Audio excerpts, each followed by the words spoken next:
Pemirsa, permintaan sekaligus penjualan ikan lele dari pedagang pecel lele di masa pandemi COVID-19 di Kota Denpasar khususnya mengalami penurunan cukup tajam. Meskipun hasil panen melimpah, petani tidak kehilangan akal dan hasil panen dijual berbentuk olahan segar. Kadis Perikanan dan Ketahanan Pangan Kota Denpasar Anagung Gede Bayu Brahmasta mengatakan permintaan lele dari pedagang pecel mengalami penurunan. Namun produksi lele yang dihasilkan petani dari April hingga September 2020 diolah dalam bentuk produk segar rata-rata 18,5 ton dan bentuk olahan dijual sebanyak 12,5 ton yang terdata dengan nilai jual 366 juta rupiah per bulan.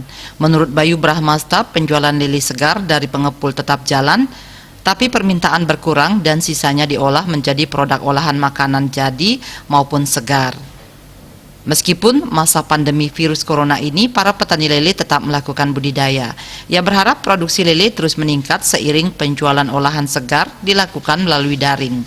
Selain melakukan pembesaran, petani juga melakukan pembenihan karena banyak permintaan dari kabupaten lain di Bali, Nusa Tenggara Timur, dan Jawa Timur. Benih lele yang dihasilkan cukup baik karena tingkat kematiannya rendah dan perkembangannya bagus. Gus Pasma, Denpos.